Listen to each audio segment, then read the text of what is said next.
I realize it'd be relevant for me to explain where I'm telling this from, but for now I choose not to. It's my story, so I'll tell it how I want. How did I get here? Let's start with that.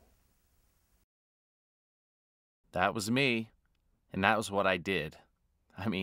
I did that a lot, and more often than not, this was how I tried to get home afterwards.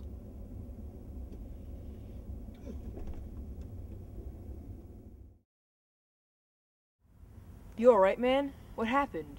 I don't really remember. You're lucky to be alive. Hey, I have that shirt. Nice shirt. Yeah, you've clearly got good taste. The ambulance came after some time. It was plenty for me and Henry to hit it off. The doctors told me countless times throughout the night how it could have been a lot worse and how I was lucky to be alive.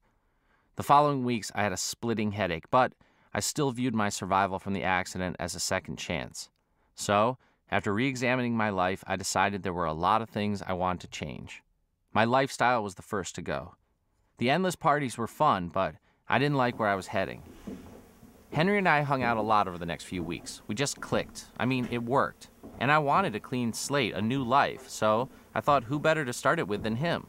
We agreed to be roommates. Anyway, we found an apartment, and it was just right, cheap and not too small.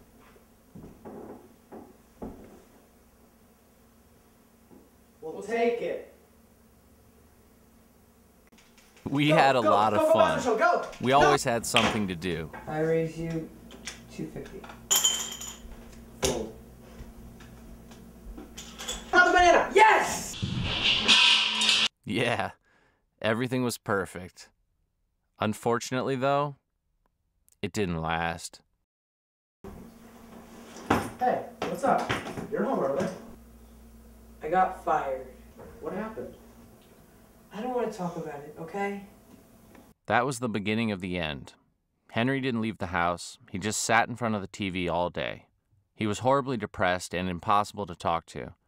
I would try to come home as late as possible. I wanted to give him his space, and I just couldn't stand being around him when he was like that. Until one day, I just couldn't take it anymore. I snapped.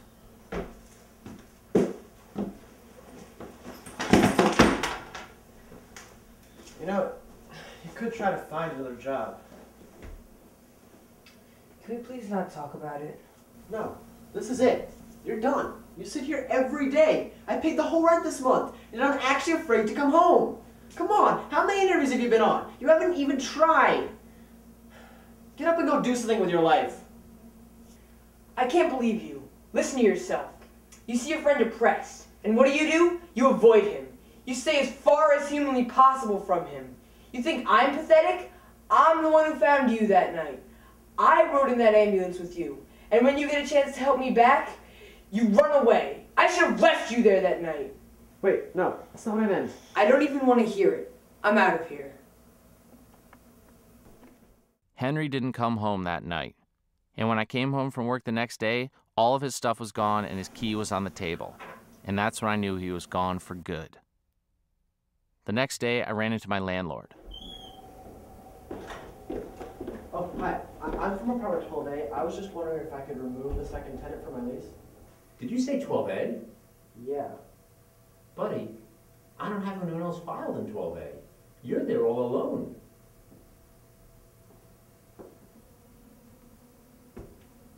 Are you okay? Hey, buddy!